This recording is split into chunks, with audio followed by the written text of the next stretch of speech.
Eidenheim, el reino olvidado. Capítulo 2. La mañana después del desastre fue extrañamente clara. El cielo, como si nada hubiera pasado, se abrió en un azul limpio. El barro seguía pegado a las botas, y el olor a humedad aún flotaba en el aire, pero la lluvia se había ido. El valle estaba herido, no muerto. Aldrich no reunió a la gente de inmediato. Primero caminó. Observó los restos de casas caídas, los surcos nuevos que el agua había dejado en la tierra, las manos agrietadas de quienes ya estaban trabajando sin que nadie se los pidiera. Comprendió entonces algo que no había querido aceptar antes. Eidenheim ya no podía sostenerse solo con buena voluntad. El primer llamado al mediodía hizo sonar una campana vieja rescatada de una ruina cercana. El sonido fue torpe, irregular, pero cumplió su función. La gente se reunió en el terreno alto, algunos sentados en el suelo, otros apoyados en herramientas aún húmedas. Aldrich se colocó frente a ellos. No llevaba nada que lo distinguiera. No voy a hablar de castigos ni de obediencia, dijo. Voy a hablar de cómo seguimos vivos. El silencio fue total. Hasta ahora hemos trabajado porque queríamos. Pero ahora necesitamos hacerlo porque es necesario, y de forma justa. El trabajo compartido sacó una tabla de madera, áspera, sin tratar. En ella había marcas hechas con carbón.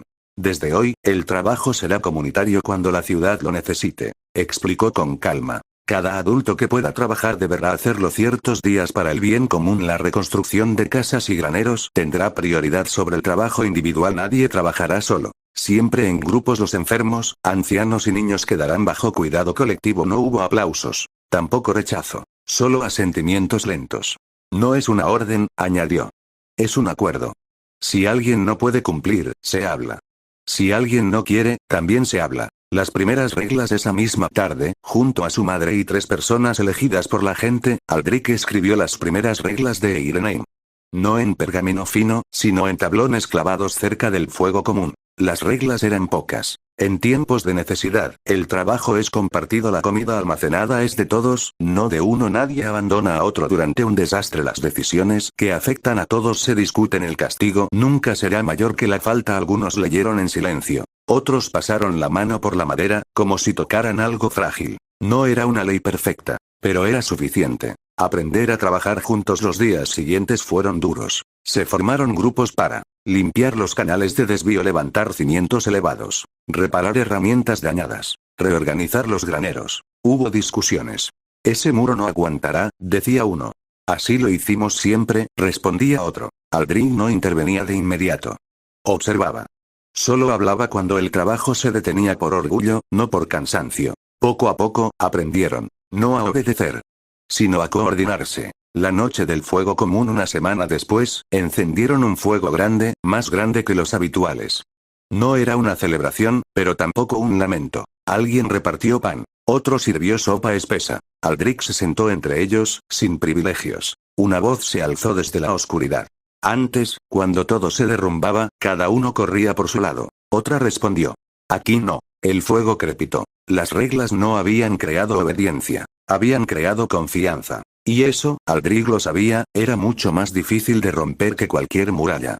Capítulo 10. Voces bajo el mismo techo. La idea no nació de Aldrich. Eso fue lo que más le sorprendió. Surgió una tarde, mientras varios grupos descansaban tras levantar los nuevos cimientos elevados cerca del centro del poblado. El sol estaba bajo, y la madera recién cortada aún desprendía olor a resina. Siempre hablamos los mismos, dijo un hombre mayor, apoyándose en su azada. Y siempre a última hora. Nadie respondió de inmediato. No digo que esté mal, continuó. Pero ya somos muchos. Demasiados para decidir todo alrededor del fuego. Una mujer asintió. Y no todos podemos dejar el trabajo para venir cada vez. Las palabras quedaron flotando en el aire. Aldrich, que escuchaba a pocos pasos, no intervino. La propuesta esa noche, durante la comida común, alguien retomó el tema. ¿Y si elegimos a algunos para hablar por nosotros?, preguntó un joven carpintero. No para mandar. Solo para llevar las voces. Hubo murmullos. Elegir. ¿Y si se aprovechan? ¿Y si no escuchan? Aldrich levantó la mano, no para imponer silencio, sino para pedirlo. Si alguna vez dejan de escuchar, se les cambia, dijo con sencillez. Eso es todo. La simplicidad desarmó muchas dudas. Elegir sin títulos. No hubo votaciones formales. Se reunieron por oficios, por zonas del poblado, por familias. Hablaron entre ellos, discutieron, se observaron con atención. No eligieron a los más fuertes ni a los más elocuentes. Eligieron a los que ya estaban escuchando. Al final, fueron 12. Campesinos, un antiguo esclavo, una viuda, un mercenario retirado, 2 artesanos. Ninguno tenía apellido importante. Aldrich no se colocó entre ellos. Se sentó frente al grupo. El primer congreso del pueblo se reunieron bajo un techo aún incompleto. Vigas sin pulir, paredes de barro seco y un suelo de tierra apisonada. Aquel lugar, sin saberlo, se convertiría en el primer edificio comunitario. No hubo tronos. Solo bancos de madera. Este no es un consejo para gobernar, dijo Aldrich. Es un lugar para decidir juntos lo que afecta a todos. Establecieron reglas simples. Cada representante puede ser reemplazado si su gente lo decide. Las reuniones serán abiertas, cualquiera puede escuchar. Las decisiones importantes requieren acuerdo, no prisa. Nadie recibe pago por representar, solo responsabilidad. Las palabras se escribieron en tablillas y se colgaron en la pared. La primera decisión no fue grandiosa. Decidieron cómo repartir el trabajo durante la próxima semana y qué casas se reconstruirían primero. Sin gritos. Sin imposiciones. Cuando terminaron, alguien dijo en voz baja. Pensé que sería más difícil. Una mujer respondió. Lo difícil fue llegar hasta aquí. Después de la reunión al caer la noche, Aldrich caminó solo hasta el borde del poblado. Observó las luces dispersas, el humo suave elevándose de los hogares recién reconstruidos. Su madre se acercó. «Has hecho algo extraño para un noble», dijo. «No quiero volver a serlo», respondió él. «Al menos, no de esa forma». Ella sonrió. El Congreso del Pueblo no convirtió a Eirenem en un reino, pero la transformó en algo más raro. Un lugar donde la gente sentía que el futuro también le pertenecía. Capítulo 11. Cuando el miedo llegó desde el camino, los rumores llegaron antes que los hombres. Un comerciante solitario fue el primero en mencionarlos. Llegó al poblado al atardecer, cansado, con la ropa manchada de polvo y la mirada inquieta. Mientras bebía agua, habló en voz baja, como si temiera que alguien lo escuchara. Hay grupos moviéndose por el sur, no son soldados. Son bandidos. Nadie se alarmó de inmediato. Las tierras grises siempre habían tenido ladrones, hombres desesperados que robaban y desaparecían.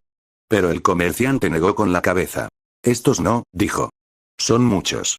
Y buscan lugares que ya tengan comida. La palabra comida se quedó suspendida en el aire. El Congreso escucha. Esa misma noche, el Congreso del Pueblo se reunió. No hubo pánico, pero sí tensión.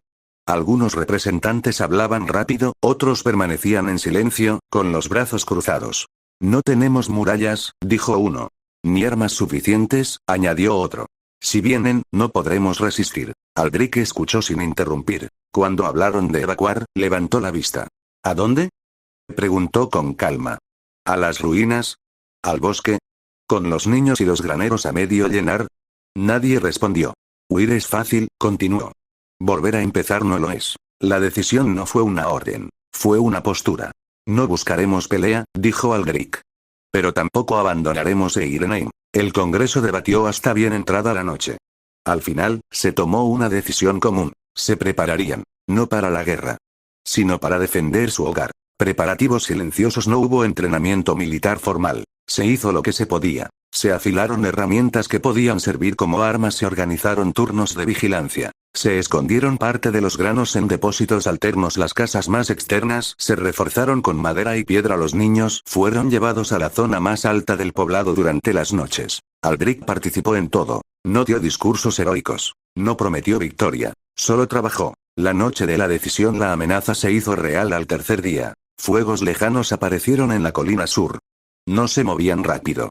No se escondían. Nos están midiendo, dijo alguien. Aldrich subió al punto más alto del poblado y observó las luces lejanas. Sintió algo que no había sentido desde su destierro. No rabia. No odio. Determinación. En mi otra vida, pensó, perdí todo sin poder hacer nada. Miró las casas. El granero. El edificio del Congreso. Esta vez no. La voluntad del desterrado. Cuando bajó, habló solo una vez ante la gente reunida. No sé si podremos ahuyentarlos, dijo. No sé si todos saldremos ilesos. Hizo una pausa. Pero este lugar no es solo tierra y madera. Es el tiempo que hemos puesto aquí. Y eso, no se abandona. Nadie aplaudió. Pero nadie se fue. Esa noche, por primera vez, Aldrich no fue visto solo como un organizador o un desterrado noble. Fue visto como alguien dispuesto a quedarse. Y los bandidos, aún sin saberlo, se habían acercado a algo peligroso. Un hogar defendido por voluntad, no por miedo. Capítulo 12. El peso de ser visto el amanecer llegó sin combate. Los fuegos en la colina se habían apagado durante la noche, y el silencio volvió a cubrir el valle. Nadie celebró. Nadie se relajó del todo. La amenaza no había desaparecido, solo se había retirado lo suficiente como para pensar. Aldrich caminó entre las casas con pasos lentos. Había pasado la noche sin dormir, turnándose en la vigilancia como todos los demás. El cansancio pesaba en su cuerpo, pero era otra cosa lo que más lo incomodaba: las miradas. Antes, la gente lo saludaba con familiaridad. Un gesto con la cabeza, una palabra breve. Ahora, se detenían. Lo observaban un segundo más de lo normal. No con miedo, sino con algo difícil de definir: expectativa. Una distancia nueva. Una mujer lo llamó desde la puerta de su casa. Señor Aldrich. Él se detuvo de inmediato. Solo Aldrich, corrigió, con suavidad. Ella asintió, algo incómoda. Quería darle las gracias, por no dejarnos marchar. Él no supo qué responder. Murmuró algo torpe y siguió caminando. No era la primera vez que escuchaba palabras así ese día. No hice nada distinto, pensó. Solo me quedé. Pero para los demás, eso había sido suficiente. El Congreso cambia. La siguiente reunión del Congreso fue distinta. No en las reglas, en el tono. Cuando Aldrich habló, nadie lo interrumpió. No porque lo exigiera, sino porque esperaban que terminara. Cuando proponía algo, ya no lo discutían de inmediato. Primero lo consideraban. Eso lo inquietó. No quiero que mis palabras pesen más que las de ustedes, dijo en un momento. Eso no es por lo que hicimos esto. Un representante respondió. No pesan más. Pero vienen de alguien que no se fue cuando tuvo miedo. El silencio que siguió no fue incómodo. Fue definitivo. La voz de los más jóvenes. Los cambios más claros vinieron de los niños. Un grupo de ellos seguía a Aldrich mientras reparaba una valla. No hablaban, solo observaban. Cuando se dio cuenta, uno se animó a preguntar. ¿Usted sabía que no iban a atacar? Aldrich negó con la cabeza. No. Entonces, ¿por qué se quedó? Aldrich pensó un momento. Porque si me iba, este lugar dejaba de ser hogar.